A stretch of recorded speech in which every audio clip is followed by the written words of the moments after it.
31st night এটা উদযাপন করা মুসলমানদের জন্য কেন হারাম? কেন হারাম এ সংক্রান্ত আমি আপনাদের সামনে 6টি কারণ উপস্থাপন করব। 1 নম্বরের কারণ, আবু দাউদ শরীফে হাদিস বর্ণিত হয়েছে, 4031 নম্বর হাদিসের মধ্যে আল্লাহর রাসূল বলেছেন, মান তাশাব্বাহা বিকওমিন ফাহুয়া মিনহুম, যে ব্যক্তি বিজাতীয় সাদৃশ্য অবলম্বন করবে, বিজাতিদের মতো চলাফেরা করবে, বিজাতিদের কার্যক্রম গ্রহণ করবে, সে মুসলমান থাকবে না, বিজাতিদের দলের অন্তর্ভুক্ত হয়ে যাবে। নাউজুবিল্লাহ। তাহলে ওদের কাজে সমর্থন জানানো, খুশি মনে ওদের কাজগুলো মুসলমানেরা গ্রহণ করা, এটা হারাম। 1 নম্বর দলিল আবু দাউদ শরীফের 4031 নম্বর দলিল। 2 নম্বর দলিল সুনানে বাইহাকি শরীফের 18861 নম্বর হাদিসের মধ্যে বর্ণিত হয়েছে, আল্লাহর রাসূল বলেছেন, ইজতানিবু আ'দা আল্লাহি ফি ঈদিহিম।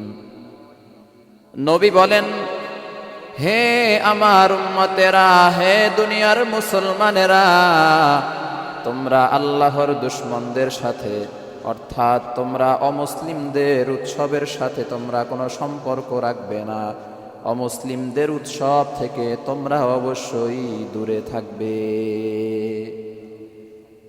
এটা দ্বিতীয় দলিল। আল্লাহর রাসূল বলেছেন, অমুসলিমদের উৎসব থেকে, আয়োজন থেকে, আনন্দ উল্লাস থেকে তোমরা দূরে থাকবে।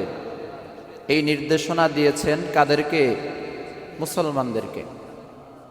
সবচেয়ে বেশি ভালোবাসি তোমায়, নেই কো তোমার কোনো তুলনা, সবচেয়ে বেশি ভালোবাসি তোমায়, নেই কো তোমার কোনো তুলনা, হে রাসূল তোমায় ভালোবাসি, অন্তরে শুধুই মুখে না, সবচেয়ে বেশি ভালোবাসি তোমায়, নেই কো তোমার কোনো তুলনা। বালাগাল উলা বিকামালিহি, কাশাফাদ দুজা বিজামালিহি, হাসুনাত জামিউ খিসালিহি, সাল্লু আলাইহি ওয়া আলিহি।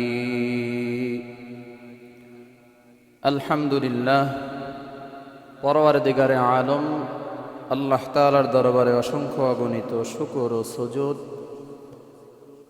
যে মহান রব, মহান মুনিব, দয়া করে মায়া করে আমাদেরকে নেক হায়াত বৃদ্ধি করে দিয়ে বিজয়ের মাসের শেষ জুমায় আমাদেরকে আল্লাহর ঘর মসজিদে আসার বসার তৌফিক দান করেছেন। এজন্য মহান মুনিবের দরবারে হৃদয় খুলে একাগ্র চিত্তে মোহাব্বতে আমরা সমস্বরে সকলেই শুকরিয়া আদায় করি, আলহামদুলিল্লাহ। সম্মানিত হাজিরিন, আজকে আমরা 2টি বিষয় নিয়ে সংক্ষিপ্তভাবে আলোচনা করব ইনশাআল্লাহ। প্রথম বিষয় হচ্ছে 31st নাইট, অর্থাৎ বছরের প্রথম রাত উদযাপন করা হারাম কেন। আমাদের দ্বিতীয় বিষয়বস্তু হচ্ছে চলমান যে রজব মাস, এ রজব মাসের মর্যাদা কি, এ রজব মাসে আমাদের করণীয় এবং বর্জনীয় কি রয়েছে। 1 নম্বর বিষয় 31st নাইট, যেটাকে বছরের প্রথম রাত হিসেবে উপস্থাপন করা হয়। এই 31st নাইট সম্পর্কে আমরা 6টি পয়েন্টে আলোচনা করব। এক নম্বর পয়েন্ট হচ্ছে 31st নাইট অর্থ কি, এ বিষয়ে আমরা অবগত আছি। 30 শব্দের অর্থ হচ্ছে 30। ফার্স্ট এখানে অর্থ দাঁড়াচ্ছে প্রথম। নাইট শব্দের অর্থ রাত। একত্রিতভাবে অর্থ হচ্ছে 31 রাত, অর্থাৎ ডিসেম্বর মাস শেষ হয়ে হয়ে যখন 31 তারিখ চলে আসে, 31তম রাতকে, এ রাতকেই 31st নাইট বলা হয়। পহেলা জানুয়ারির প্রথম প্রহর 31শে ডিসেম্বর রাত 12টার পরে বিধর্মীদের রীতি অনুযায়ী যে অনুষ্ঠান উদযাপন করা হয় এটাকেই 31st নাইট বলা হয়। আমাদের আলোচনার দ্বিতীয় নাম্বার পয়েন্ট হচ্ছে এ 31st নাইটের ইতিহাস কি, কোথা থেকে 31st নাইটের আয়োজন উদযাপন কোথা থেকে শুরু হয়েছে। পৃথিবীর ইতিহাসে হাজার হাজার বছর পূর্ব থেকে নববর্ষ উপলক্ষ করে উৎসব চলে এসেছে। হাজার হাজার বছর আগে পেগান তথা প্রকৃতি পূজারীরা বছরের শুরুর দিনকে উৎসবের দিন হিসেবে পালন করেছে। এ দিনে এরা নানান ধরনের অশ্লীল কার্যকলাপ, খারাপ কাজ, অনইসলামিক কাজ, অশ্লীলতার কাজকে এরা এ রাতে এ দিনে উদযাপন করে এসেছে। এ পেগান কি জিনিস অথবা পেগানিজম এটা কি জিনিস? পেগান অথবা পেগানিজম এটা একটি ধর্মীয় মতবাদের নাম। এরা মূলত পৃথিবী, আগুন, বাতাস, পানি, এই চারটা জিনিসকে এরা সর্বময় ক্ষমতার উৎস মনে করে। নাউজুবিল্লাহ। পৃথিবী, আগুন, বাতাস, পানি, তারা মনে করে দুনিয়াতে যাহা কিছু হয় এ চার জিনিসের শক্তির প্রবলে হয়। এ চারটি জিনিসের শক্তির উৎস থেকেই দুনিয়াতে যাহা কিছু হচ্ছে এগুলো চারটি জিনিস থেকে হচ্ছে। এ কারণে এরা এই চারটি জিনিসের পূজা করত। এরপরে ধাপে ধাপে এর নাম পরিবর্তন হয়, নৌরোজ নামে নতুন দিন এভাবে উদযাপন হয়ে এসেছে। আস্তে আস্তে এক সময়ে এটা আমাদের ভারতবর্ষে পর্যন্ত এসে পৌঁছেছে। তো আমাদের আলোচনার 3 নাম্বার পয়েন্ট হচ্ছে যে বর্তমানে যে অভিশপ্ত 31st নাইট উদযাপন হয় এটা এদেশে কিভাবে আগমন করেছে। সম্মানিত হাজিরান, আমাদেরকে ইতিহাসে ফিরে যেতে হবে। এই ভারতবর্ষ প্রায় 800 বছর মুসলমানেরা শাসন করেছে। 800 বছর শাসন করার পরে এক সময়ে এই শাসন ব্যবস্থা মুসলমানদের হাত থেকে ইংরেজরা দখল করে নিয়েছে। ইংরেজরা দখল করার পরে 192 বছর অর্থাৎ প্রায় 200 বছর পর্যন্ত এই ইংরেজরা, খ্রিস্টানেরা আমাদেরকে গোলামির শিকলে আবদ্ধ করে রেখেছিল। এই জালিম খ্রিস্টান ইংরেজরা, এরা যেহেতু খ্রিস্টান ছিল তাই তাদের কৃষ্টি কালচার আমাদের উপরে চাপিয়ে দিয়েছে। কৌশলে তাদের আমলগুলো, তাদের ধর্মীয় রীতিনীতিগুলো মুসলমানদের মধ্যে ঢুকিয়ে দিয়েছে। এই খ্রিস্টীয় মতবাদের অন্যতম একটি সংস্কৃতি হলো 31st নাইট উদযাপন করা। এটাকে এরা ভারত উপমহাদেশে ছড়িয়ে দিয়েছে। 31st নাইট এটা উদযাপন একটি বিজাতীয় অনইসলামিক সংস্কৃতি। এ কাজটি মুসলমানদের জন্য করণীয় নাকি বর্জনীয়? সম্মানিত হাজিরিন, অবশ্যই অবশ্যই 31st নাইট মুসলমানদের জন্য বর্জনীয়। তবে এখানে আরও একটি বিষয়কে আপনাদের সামনে উপস্থাপন করতে চাই। আজ 26শে ডিসেম্বর, গতকাল চলে গিয়েছে 25শে ডিসেম্বর। এই 25শে ডিসেম্বর খ্রিস্টানরা তাদের বড়দিন উদযাপন করে। বড়দিন বলতে এরা মনে করে যে যীশু খ্রিস্ট এদের যে ধর্মের লিডার যাকে মনে করে সে 25শে ডিসেম্বর জন্মগ্রহণ করেছে, এটা এরা মনে করে, বাস্তবতা ভিন্নও হতে পারে। তো যীশু খ্রিস্টের জন্মদিন উপলক্ষে এরা এই 25শে ডিসেম্বর এদিনকে শুভেচ্ছা জানায়। এদের শুভেচ্ছা বার্তাটা হলো মেরি ক্রিসমাস, এই শব্দটা বলে, মেরি ক্রিসমাস বলে এরা শুভেচ্ছা জানায়। তো তাদের ধর্মীয় কার্যকলাপ অনুযায়ী তারা জানাতেই পারে, কিন্তু এখানে আমি কেন এই বিষয়টা তুলে ধরতেছি? এখান থেকে আমাদের বুঝার বিষয় হলো, হিন্দু বলেন, বৌদ্ধ বলেন, খ্রিস্টান বলেন, তারা যে ধর্ম পালন করে হোক সে ধর্ম মিথ্যা, কিন্তু তাদের ধর্মীয় রীতিনীতি তো আমরা মুসলমানেরা পালন করতে পারবো না। গতকালকে বাংলাদেশের উল্লেখযোগ্য নেতারা মেরি ক্রিসমাস বলে এরা শুভেচ্ছা জানিয়েছে খ্রিস্টানদেরকে। এই যে শুভেচ্ছা জানানো, এটা কি বাস্তবতায় মুসলমানদের জন্য জায়েজ নাকি হারাম? এটা আমাদেরকে বুঝতে হবে।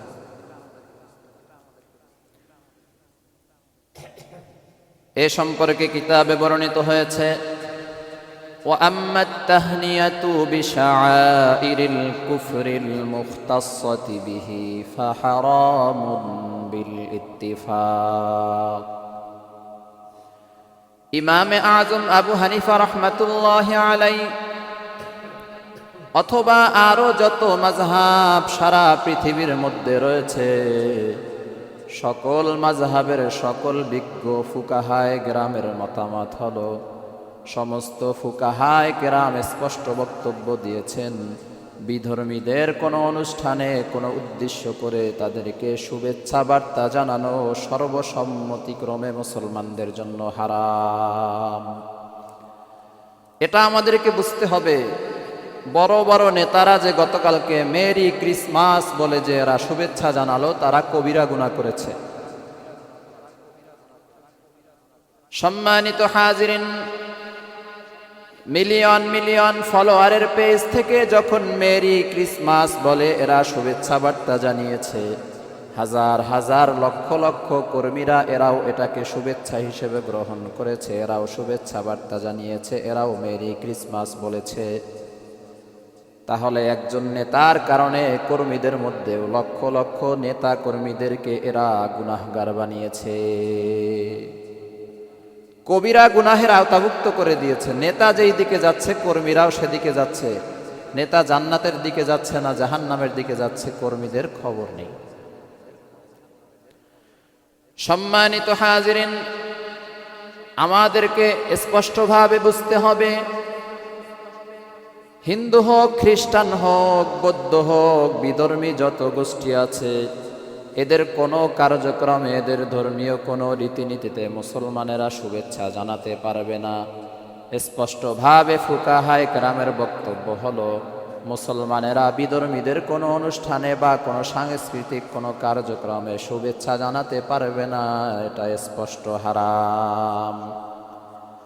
এ বার্তাটা আমরা নেতাদের কান পর্যন্ত পৌঁছাতে চাই যে, নেতা সাহেব আপনি যে কাজগুলো করেছেন, শুভেচ্ছা বার্তা জানিয়েছেন মেরি ক্রিসমাস বলে, এটা আপনার জন্য কবিরা গুনাহ হয়েছে, আপনি এটা থেকে ফিরে আসুন।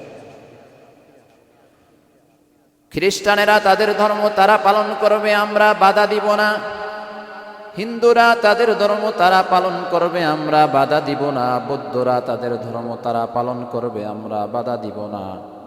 যত বিধর্মী আছে সবাই সবার ধর্ম পালন করবে, আমরা বাধাও দিব না, কিন্তু আমরা কখনো তাদেরকে শুভেচ্ছাও জানাবো না। এটা আমাদের কাজ নয়। সম্মানিত হাজিরিন, আমাদের আলোচনার 4 নম্বর পয়েন্ট হলো 31st নাইট এটা উদযাপন করা মুসলমানদের জন্য কেন হারাম। কেন হারাম এ সংক্রান্ত আমি আপনাদের সামনে 6টি কারণ উপস্থাপন করব। 1 নম্বরের কারণ, আবু দাউদ শরীফে হাদিস বর্ণিত হয়েছে, 4031 নম্বর হাদিসের মধ্যে আল্লাহর রাসূল বলেছেন, মান তাশাব্বাহা বিকওমিন ফাহুয়া মিনহুম, যে ব্যক্তি বিজাতীয় সাদৃশ্য অবলম্বন করবে, বিজাতিদের মতো চলাফেরা করবে, বিজাতিদের কার্যক্রম গ্রহণ করবে, সে মুসলমান থাকবে না, বিজাতিদের দলের অন্তর্ভুক্ত হয়ে যাবে। নাউজুবিল্লাহ। তাহলে ওদের কাজে সমর্থন জানানো, খুশি মনে ওদের কাজগুলো মুসলমানেরা গ্রহণ করা, এটা হারাম। 1 নম্বর দলিল আবু দাউদ শরীফের 4031 নম্বর দলিল। 2 নম্বর দলিল সুনানে বাইহাকি শরীফের 18861 নম্বর হাদিসের মধ্যে বর্ণিত হয়েছে, আল্লাহর রাসূল বলেছেন, ইজতানিবু আ'দা আল্লাহি ফি ঈদিহিম। নবী বলেন, হে আমার উম্মতেরা, হে দুনিয়ার মুসলমানেরা, তোমরা আল্লাহর দুশমনদের সাথে, অর্থাৎ তোমরা অমুসলিমদের উৎসবের সাথে তোমরা কোনো সম্পর্ক রাখবে না, অমুসলিমদের উৎসব থেকে তোমরা অবশ্যই দূরে থাকবে। এটা দ্বিতীয় দলিল। আল্লাহর রাসূল বলেছেন, অমুসলিমদের উৎসব থেকে, আয়োজন থেকে, আনন্দ উল্লাস থেকে তোমরা দূরে থাকবে। এই নির্দেশনা দিয়েছেন কাদেরকে? মুসলমানদেরকে। 31st নাইট উদযাপন করা কেন হারাম? 3 নম্বর দলিল, 31st নাইট উদযাপন করা এটি খ্রিস্টানদের ধর্মীয় কালচারের অংশ। বিধর্মীদের ধর্মীয় কালচার গ্রহণ করা মুসলমানদের জন্য হারাম। সুতরাং 31st নাইট উদযাপন করা মুসলমানদের জন্য হারাম। এটা তাদের ধর্মীয় কালচার, ধর্মীয় অনুষ্ঠান। যেমন আজকে শুক্রবারে জুমার নামাজ আদায় করা আমাদের ধর্মীয় কালচার, ধর্মীয় অনুষ্ঠান। এখানে আমরা কোনো বিধর্মীকে পেয়েছি? পাইনি। সুতরাং তাদের ধর্মীয় কালচারেও আমরা অংশগ্রহণ করতে পারবো না। 31st নাইট উদযাপন করা হারাম। 4 নম্বর দলিল, এই 31st নাইটে অশ্লীল কার্যক্রম করা হয়, হারাম বিভিন্ন ধরনের বিনোদন করা হয়, নাচ গান করা হয়, অশ্লীলতা করা হয়, ছেলে মেয়েরা অবাধ মেলামেশা করে, যৌনাচার করে, এগুলো সর্বসম্মতিক্রমে ইসলামে হারাম। এ কারণেও 31st নাইট উদযাপন করা আমাদের জন্য হারাম। নাচ গানের আসর বসে, ওখানে তো আর পর্দার সিস্টেম নেই, নারী পুরুষ একসাথে নাচে, যৌনাচার করে, জেনার মধ্যে শামিল হয়, চোখের জেনা, হাতের জেনা, মুখের জেনা, আরো বিভিন্ন অঙ্গ প্রত্যঙ্গের জেনা। এ কাজ যেহেতু ইসলামে হারাম, এই অনুষ্ঠানও হারাম। 5 নম্বরের দলিল হলো, এই অনুষ্ঠানের কারণে সাধারণ মানুষের অনেক কষ্ট হয়, ফটকবাজি করা হয়, রাতের বেলায় আতশবাজি করা হয়। এ কারণে মুসলমানদের কষ্ট হয়, অসুস্থ ব্যক্তিদের কষ্ট হয়।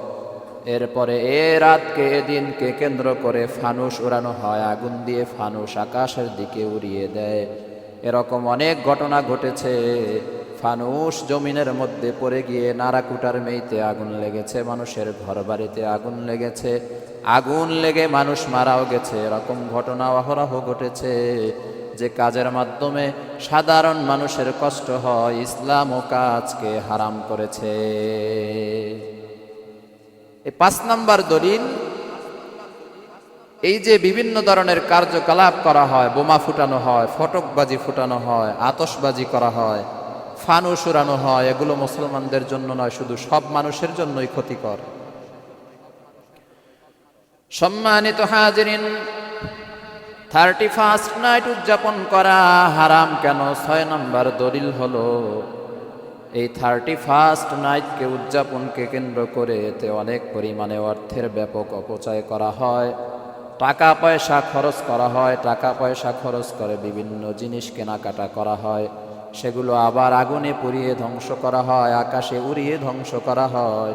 যেহেতু অর্থ সম্পদ, টাকা পয়সা নষ্ট করা হয়, অপচয় করাও হারাম, অপচয় করাও খারাপ, অপচয় করা শয়তানের ভাইয়ের কাজ। সুতরাং এ কারণেও 31st নাইট উদযাপন করা মুসলমানদের জন্য হারাম। এই 6টি দলিল আমি আপনাদের সামনে উপস্থাপন করেছি যে এ রাতে আনন্দ উদযাপন করা, অনুষ্ঠান করা কেন হারাম। সম্মানিত মুসল্লিবৃন্দ, 31st নাইট সম্পর্কে আমাদের আলোচনার 5 নম্বর পয়েন্ট হলো নতুন বছরের আগমনে খুশি উদযাপন করলে সমস্যাটা কি। আমাদের কাছে অনেক যুবক ভাইয়েরা প্রশ্ন করে, এ কথা তারা বলে থাকে যে আমরা তো যে কোনো নতুন জিনিস পেলে আনন্দিত হই, তাহলে নববর্ষ পেয়ে, নতুন বছর পেয়ে আমরা কেন আনন্দিত হব না, কেন উদযাপন করব না, আমরা কেন লাফালাফি চিল্লাপাল্লা নাচ গান করব না? সমস্যাটা কোথায়? সম্মানিত হাজিরিন, নতুন কোনো কিছু পেলেই আনন্দিত হওয়ার সুযোগ নেই। নতুন কোনো কিছু পেলেই যদি আনন্দিত হতে হয়, তাহলে বলেন একটা মানুষের বিদায়ের যখন সময় হয়ে যায়, মৃত্যুবরণ যখন হয়ে যায়, তখন শরীরের মধ্যে নতুন কাফনের কাফন পরানো হয়। বলেন নতুন কাপড় পেয়ে তখন কি আমরা খুশি হই? কথা বলে না। মৃত ব্যক্তিকে যখন নতুন কাপড় পরানো হলো তখন কি কেউ খুশি হয়? কারণ কি? সব নতুনে খুশি উদযাপন করতে হয় না। নতুন মানেই খুশি নয়, নতুন কোনো কিছু পেলেই খুশি হওয়ার নেই। সম্মানিত হাজিরিন, এখানে আমাদেরকে বুঝতে হবে, যাকে পেয়ে আপনি আনন্দিত হবেন তার বিদায় যখন হবে তখন অবশ্যই কিন্তু অন্তরে ব্যথা পাওয়ার কথা। একজন মেহমানের আগমনকালে যদি আপনি খুশি হন, মেহমানের যখন বিদায় হবে তখন কিন্তু আপনি ব্যথিত হওয়ার কথা, দুঃখ পাওয়ার কথা। নতুন বছরের আগমন আপনার কাছে যদি আনন্দ উদযাপনের কারণ হয়, তাহলে বিগত বছর 2025 সাল যে আপনার আমার থেকে বিদায় নিয়ে চলে যাচ্ছে, এজন্য কষ্ট লাগার কথা কিনা? এখান থেকে আমাদেরকে ভালো করে বুঝতে হবে। গত বছর 2024 সালের 31শে ডিসেম্বর আমরা যখন 2025 সালকে আনন্দ উদযাপন করে বরণ করেছিলাম, তার মানে নতুন বছর পেয়ে আমরা খুশি হয়েছি। এই যে খুশি হইলাম, এরপরে যে এখন চলে যাবে এই বছরটা, যাকে পেয়ে আমরা খুশি হইলাম সে যখন চলে যাবে, এখন কি কান্নাকাটির দরকার আছে না নাই? যেহেতু খুশি হয়েছিলাম এখন কান্নাকাটি করতে হবে না? এখান থেকে আমাদেরকে বুঝতে হবে, যাকে পেয়ে আমরা খুশি হই তার বিদায়ে আমরা কষ্ট পাই।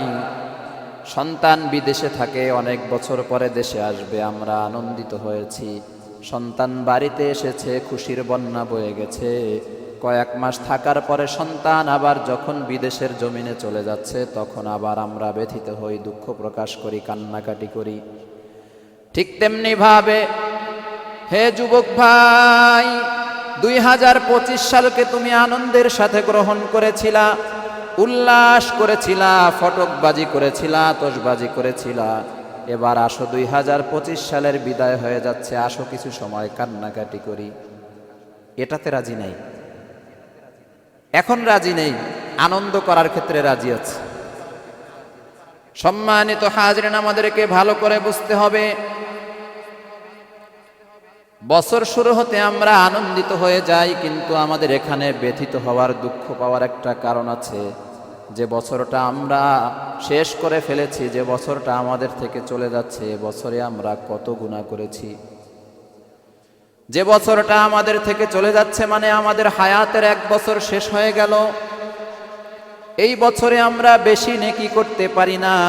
দুঃখ পাওয়ার অনেক কারণ আছে, কিন্তু আনন্দিত হওয়ার তেমন কোনো কারণ নেই। কোনো বুঝমান ব্যক্তি যখন হিসাব মিলাবে যে আমি গত বছরে কতগুলো নেক আমল করেছি আর কতগুলো পাপের কাজ করেছি, আমার জীবন থেকে, আমার হায়াত থেকে তো 1টি বছর চলে গেল, আমি পরকালের সামান কতটুকু জোগাড় করতে পেরেছি। বুঝমান ব্যক্তি যখন এই চিন্তা করবে, সে নাচানাচি করতেও পারবে না, আনন্দ উল্লাস করে ফটকবাজি আতশবাজিও করতে পারবে না। ঠিক কিনা? আমাদের তো হিসাব মিলাতে হবে, যে মুহূর্তটা চলে যাচ্ছে আমাদের হায়াত থেকে, এই সময়টা কমে যাচ্ছে। 1 বছর চলে গিয়েছে মানে আমাদের হায়াত থেকে 1 বছর কমে গিয়েছে। এই যে আনন্দ উদযাপনে আমরা মিলিত হই, এটার আসল কথা হলো শয়তান মানুষের জন্য ক্ষতিকর এবং খারাপ বস্তুগুলোকে সুন্দর ও সুসজ্জিত সুন্দর করে দেখায়। যেভাবে বিউটি পার্লারে কুচকুচে কালো কন্যাটাকেও সুন্দরী বানায়া দেয়, ঠিক না বে ঠিক? কথা বলে না। একটা কালো মেয়ে পার্লারের মধ্যে ঢুকলো, কয়েক ঘন্টা পরে পার্লার থেকে ফিরে এসেছে। আগে ছিল কুচকুচে কালো, পার্লার থেকে বের হওয়ার পরে এখন হয়ে গেছে সুন্দরী। কিসের বরকত? মেকআপের বরকত, আটা ময়দার বরকত। এই যে কালোকে সাদা করে দেখানো, এটা বিউটি পার্লারের কাজ।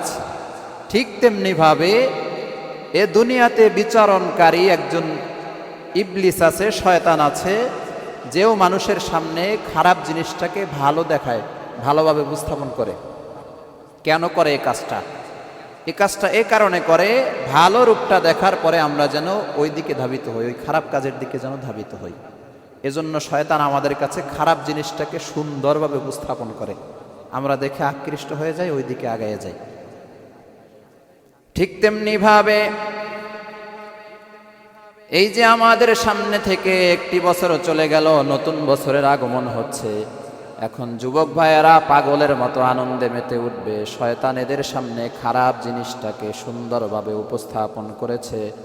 এ সম্পর্কে আল্লাহ তাআলা সূরা নমলের 24 নম্বর আয়াতের মধ্যে বলেছেন, ওয়াযায়্যানা লাহুমুশ শাইতানু আ'মালাহুম ফাসাদ্দাহুম আনিস সাবিলি ফাহুম লা ইয়াহতাদুন।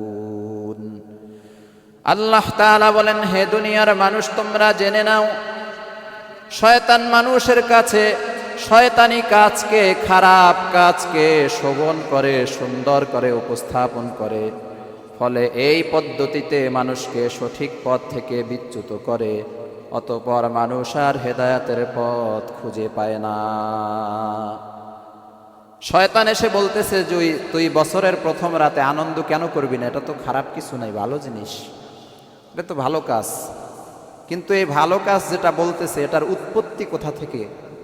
হাজার হাজার হাজার বছর আগে মূর্তি পূজকেরা, অগ্নি পূজকেরা এই কাজটা প্রচলন শুরু করেছে। আস্তে আস্তে আস্তে আস্তে এরপরে এই বাঙালিদের পর্যন্ত পৌঁছেছে, মুসলমানদের কাজ পর্যন্ত পৌঁছেছে। কাজটা শুরু করেছিল কে? ভালো মানুষ না খারাপ মানুষ? মুসলমান না বিধর্মী? বিধর্মী। তো বিধর্মীদের কোনো কাজ তো আমরা গ্রহণ করতে পারবো না। এই খারাপ কাজটাকে যুবক ভাইদের সামনে শয়তান সুন্দরভাবে উপস্থাপন করতেছে। নতুন বছরের আগমন, তুই কেন আনন্দ উদযাপন করবি না? অবশ্যই অবশ্যই করবি, এখানে খারাপের কিছু নাই।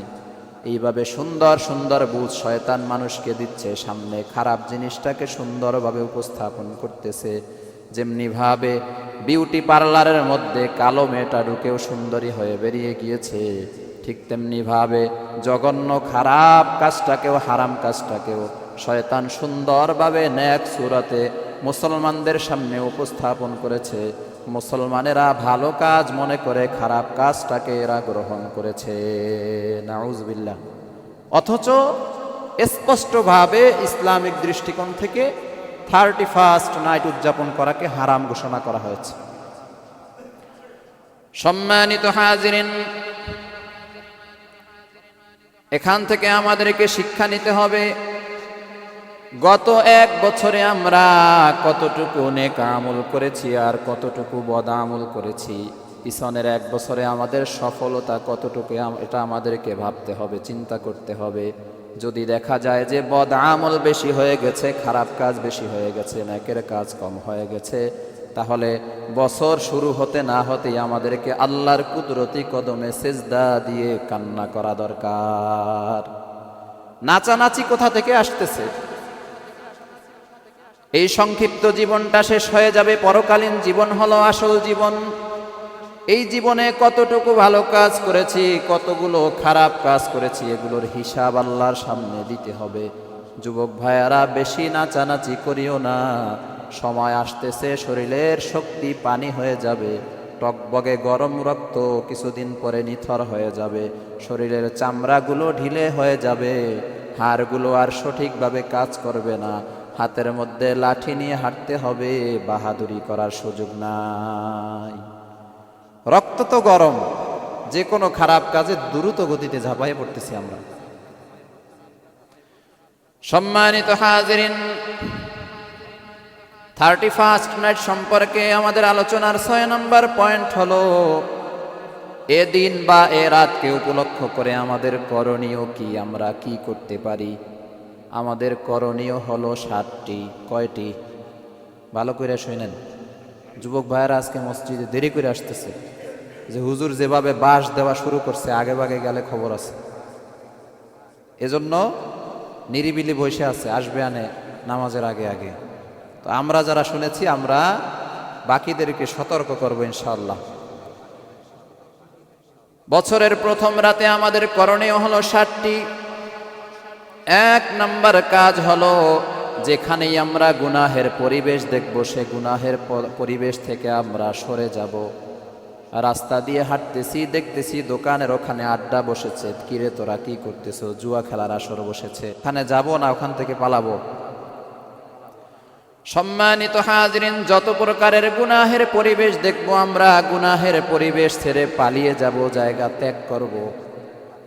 31st নাইটে আমাদের 2 নম্বর কাজ হলো, ও রাতের বেলায় গুনাহের কাজ না করে আমরা নফল নামাজ পড়ব, আল্লাহর কুদরতি কদমে সিজদা দিব। এটার কোনো সংখ্যা নেই যে কত রাকাত পড়ব বা পড়তেই হবে, এরকমও কোনো ধরাধরি নাই। আমরা চাইলে রাতটাকে আমলে কাটাতে পারি। 31st নাইট, বছরের প্রথম রাতে আমাদের 3 নম্বর কাজ হলো, আমাদের হাতে যদি সময় থাকে তাহলে আমরা কুরআনুল কারীমের তেলাওয়াত করব, আল্লাহর কালাম পাঠ করব। মসজিদে বসেও আমরা কোরআন তেলাওয়াত করতে পারি, বাসায় বসেও করতে পারি। গুনাহের পরিবেশে না গিয়ে আমরা অবশ্যই আল্লাহর কালামের তেলাওয়াত করব। ইমানদার ব্যক্তিদের কাজই এগুলো। গুনাহের পরিবেশ থেকে বাঁচতে হবে। বছরের প্রথম রাতে আমাদের 4 নম্বরের কাজ হলো, আল্লাহ তাআলা হাতের মধ্যে যে আঙুলগুলো দিয়েছেন, আঙুলগুলোর মধ্যে ছোট ছোট কর দিয়েছেন, ওই রাতের বেলা আমরা আল্লাহ তাআলার দেয়া হাত দিয়ে, করগুলো দিয়ে বেশি বেশি জিকির করব। সুবহানাল্লাহ, সুবহানাল্লাহ, সুবহানাল্লাহ। এবারে কর গুনবো। আলহামদুলিল্লাহ, আলহামদুলিল্লাহ, আলহামদুলিল্লাহ। এই যে আমরা তাসবিহ দিয়েও আমরা জিকির করি, কর দিয়েও আমরা জিকির করি, উপকারিতা কোনটায় বেশি, সফলতা কোনটায় বেশি? একটি মাসআলা ভালো করে আমাদেরকে বুঝতে হবে। এই যে হাতের করগুলো যদি সম্ভব হয়, তাহলে এটা দিয়ে জিকির করাই বেশি উত্তম, বেশি সফলতা। কারণ কিয়ামতের দিন করগুলো আল্লাহর সামনে সাক্ষী দেবে, আল্লাহ তোমার এই হাত দিয়ে, এই করগুলো দিয়ে তোমার বান্দা জিকির করেছে। সুবহানাল্লাহ। দেখেন জিকিরের জন্য করগুলো কিভাবে সাজানো। 4 আঙ্গুলে কয়টি কর? 16টি। আমরা জিকির করি বেশিরভাগ সুবহানাল্লাহ পড়ি 33 বার, আলহামদুলিল্লাহ পড়ি 33 বার, আল্লাহু আকবার 33 বা 34। তাহলে 2 বার, 4 আঙ্গুল 2 বার টানলেই 32 হয়ে যায়, আর একবার বললেই 33 হয়ে যাচ্ছে। একদম সহজ হিসাব। তবে তাসবিহ দিয়েও করা যাবে, দোষণীয় না, কিন্তু হাতের কর গুনে গুনে জিকির করাটাই বেশি ভালো। সম্মানিত হাজিরিন, বছরের প্রথম রাতে আমাদের 5 নম্বর আমল হলো, বিগত বছরে 2025 সালে আমরা কি করেছি, আমাদের আমল নামার অবস্থা কি, এটার হিসাব নিকাশ করা। নীরব জায়গায় বসে, নিস্তব্ধ জায়গায় বসে চিন্তা করা, আমি কি পরিমাণ গুনাহের কাজ করেছি, কি পরিমাণ নেকের কাজ করেছি, নেক এবং গুনাহের পরিধি কেমন, এটা বসে বসে হিসাব মিলানো। বছরের প্রথম রাতে আমাদের 6 নম্বরের কাজ হলো, জিন্দিগিতে আমরা যে গুনাহ করেছি, বিগত বছরে যে গুনাহ করেছি, গুনাহের কথা চিন্তা করে করে চোখের পানি ছেড়ে ছেড়ে আল্লাহর কাছে বেশি বেশি তাওবা করা। হাত তুলে হোক আর না তুলে হোক, দোয়া যে কোনো অবস্থাতেই করা যায়। হাত তুললেও দোয়া হয়, না তুললেও দোয়া হয় যে হে আল্লাহ, আমার জীবনের গুনাহগুলো মাফ করে দাও, আল্লাহ বিগত বছরে যত অপরাধ করেছি সব মাফ করে দাও। এভাবে আমরা আল্লাহ তাআলার সাথে ক্রন্দন করব। বছরের প্রথম রাতে আমাদের 7 নম্বরের কাজ হলো আমরা নেক কাজের সংকল্প করব, আমরা ওয়াদাবদ্ধ হব, প্রতিজ্ঞাবদ্ধ হব, আমরা শপথ করব যে হে আল্লাহ, বিগত বছরে আমি বেশি নেক আমল করতে পারি নাই, কিন্তু 2026 সালের প্রথম রাতে আজকে আমি শপথ গ্রহণ করলাম, প্রতিজ্ঞাবদ্ধ হলাম, আল্লাহ গত বছরের থেকে সামনের বছরে আমি আরো বেশি পরিমাণে নেক আমল করব ইনশাআল্লাহ। জোরে বলেন না ইনশাআল্লাহ। অবশ্যই আমরা 26 সালে অনেক বেশি নেক আমল করব ইনশাআল্লাহ। সম্মানিত হাজিরিন, আমরা করণীয় 7টি কাজ পাইলাম, এবার আসেন বর্জনীয় কি কাজ রয়েছে। এ রাতে আমরা সব ধরনের আয়োজন উৎসবকে আমরা বর্জন করব। সেটা পার্টি হতে পারে, ফ্রেন্ড সার্কেল নিয়ে পার্টি দিয়ে থাকে বিভিন্ন জায়গায়, শহর অঞ্চলে এটা বেশি হয়। এই পার্টি আমরা বর্জন করব, কোনো পার্টিতে যাব না। এরপরে আনন্দ আয়োজনের জন্য বিভিন্ন সিস্টেমের বিনোদন চালু করা হয়, এগুলোতেও আমরা যুক্ত হব না। অধিকাংশ বিনোদনগুলোই থাকে ইসলামের সাথে সাংঘর্ষিক। মিউজিকের ব্যবস্থা তো আছেই, যেটা ইসলাম হারাম করেছে। এরপরে আমাদের বর্জনীয় কাজ হলো নাচ গান ইত্যাদি থেকে আমরা দূরে থাকব।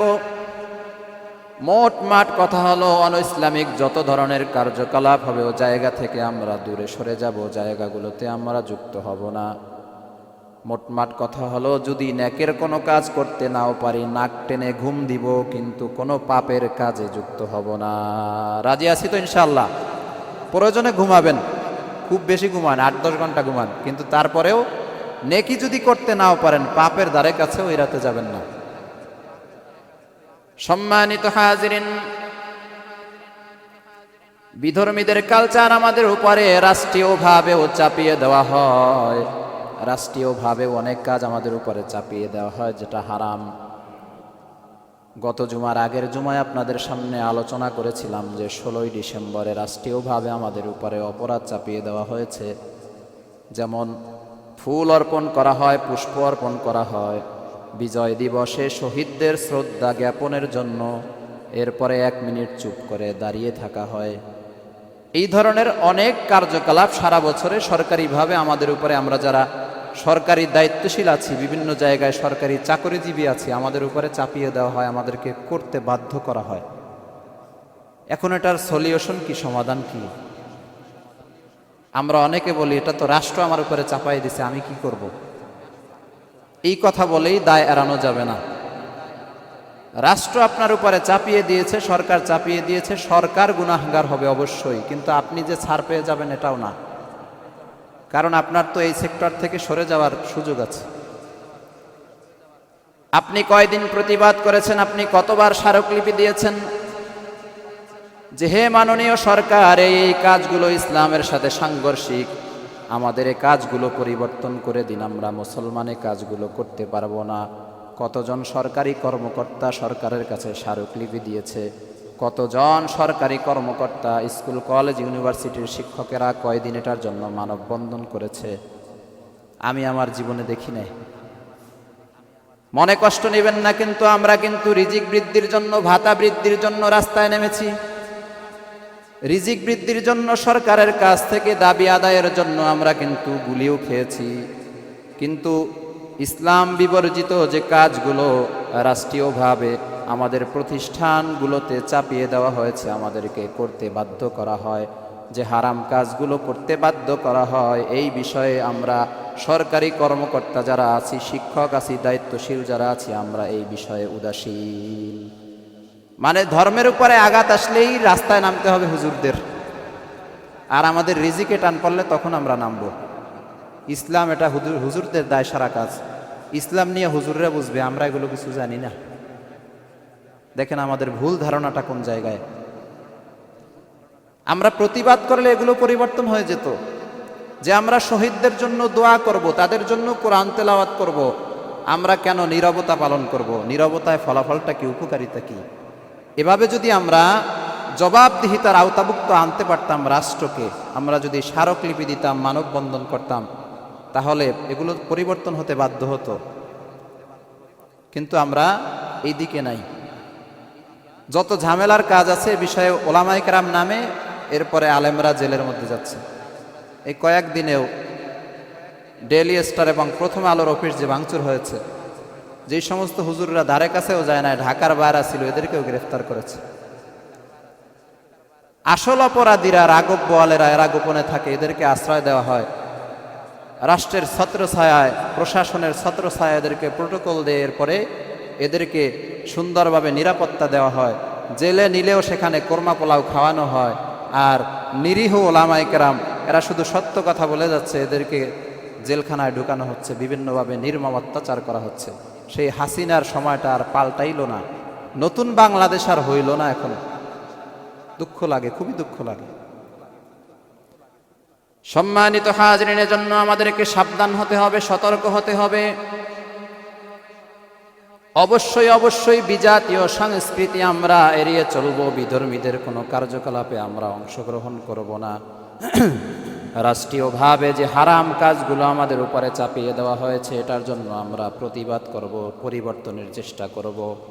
সরকার যেমনিভাবে আমাদের উপরে বিজাতীয় সংস্কৃতি চাপিয়ে দিয়ে সে যেভাবে গুনাহগার হচ্ছে, আমরা চাপে পড়ে যারা এ কাজ করতেছি, হারাম কাজ করতেছি, আমরাও গুনাহগার হব। অত সহজ না বাঁচা। কারণ আপনি আমাকে যে দলিলটা দিচ্ছেন যে হুজুর নাইলে খামু কি কইরা, নাইলে যাবো কই, এই কাজ না করলে তো চাকরি থাকবে না, বাধ্য করেছে আমাকে, এই কথাটা আপনি যখন কিয়ামতের ময়দানে আল্লাহর সামনে বলবেন, আল্লাহ একটা জবাব দিবে। আপনি যখন বলবেন যে আমি অমুক কাজটা করতে বাধ্য হয়েছি, আল্লাহ তখন বলবে, বান্দা জমিনে কি আর কোনো কাজ ছিল না? তুই রিজিক উপার্জন করবি, রিজিক উপার্জন করার জন্য দুনিয়াতে কি আর কোনো হালাল পদ্ধতি ছিল না? তখন বান্দা বলবে ছিল। তখন আল্লাহ তাআলা কঠিনভাবে পাকড়াও করবেন, যেহেতু হালাল রিজিক অন্বেষণ করার জন্য আরো অনেক পন্থা ছিল, তুই অমুক কাজটার মুখাপেক্ষী কেন হইলি? রিজিকের মালিক তো আমি আল্লাহ, অমুক কাজের মুখাপেক্ষী, সরকারের মুখাপেক্ষী যেহেতু তুই হইছ, আজকে তোর ঠিকানা কোথায় হবে তুই তোর আমল নামা দেখে নে। এটা আমার বানানো কথা না। আপনারা যেই দলিল দিয়ে হুজুরের মুখ বন্ধ করেন, ওই দলিল দিয়েই কিয়ামতের ময়দানে আল্লাহর সামনে ধরা খাবেন। এজন্য সচেতন হতে হবে। দুনিয়াতে হালাল রিজিকের অভাব নেই, বিভিন্ন পন্থা আছে হালাল রিজিক অন্বেষণ করার। আপনাকে অমুক কাজটাই করতে হবে, এটা বাধ্যবাধকতা নাই।